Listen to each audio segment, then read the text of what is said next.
কোটা সংস্কার আন্দোলন ঘিরে সারা দেশে সহিংসতার ঘটনায় নিহতদের স্মরণে দেশব্যাপী শোক পালন করেছে সরকার। এই সিদ্ধান্তে সরকারের সমর্থক বিভিন্ন দল, পেশাজীবী সংগঠন, শিক্ষক, সংস্কৃতিকর্মী, লেখক, সাংবাদিক, শিক্ষার্থী সহ নানা শ্রেণী পেশার মানুষ তাদের প্রোফাইলে কালো রঙের ফ্রেম জুড়েছেন।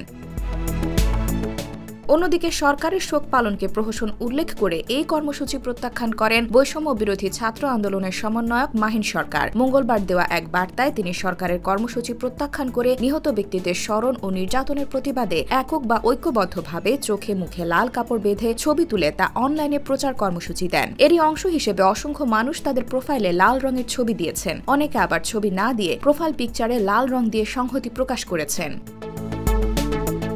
কর্মসূচি ঘোষণার পর মঙ্গলবার রাত থেকে অনেকেই তাদের ফেসবুক প্রোফাইলে লাল রঙের ফ্রেম জুড়তে থাকেন। প্রোফাইল লাল করা ব্যক্তিদের তালিকায় ঢাকা বিশ্ববিদ্যালয়ের অধ্যাপক আসিফ নজরুল, কামরুল হাসান, সামিনা লুৎফা, রুশদা ফরিদি, কাজলী সেহরিন ইসলাম, নির্মাতা মোস্তফা সারোয়ার ফারুকি, অভিনেত্রী অপি করিম, নির্মাতা অমিতাভ রেজা চৌধুরী, নাট্য ব্যক্তিত্ব আহমেদ আলী হায়দার, সাহিত্যিক দীপু মাহমুদ, জাকির তালুকদার, মাহবুব মোর্শেদ, 10 মিনিট স্কুলের প্রতিষ্ঠাতা আয়মান সাদিক, মুনজারিন শহীদ, বাংলাদেশের ক্রিকেট তারকা Nazmul Abedin Fahim, social media influencer রাফসান্দা ছোট ভাই। পক্ষান্তরে বাংলাদেশ ছাত্রলীগের কেন্দ্রীয় সাধারণ সম্পাদক শেখ ওয়ালি আসিফ ইনান, বরিকুল ইসলাম, আব্দুল আলিম খান, মুনেম শাহরিয়ার, রফিকুল ইসলাম সহ অনেকেই তাদের প্রোফাইল কালো রং করেছেন।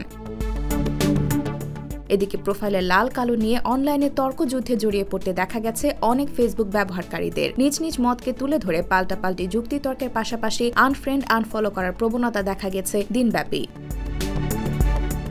IBTV USA, New York।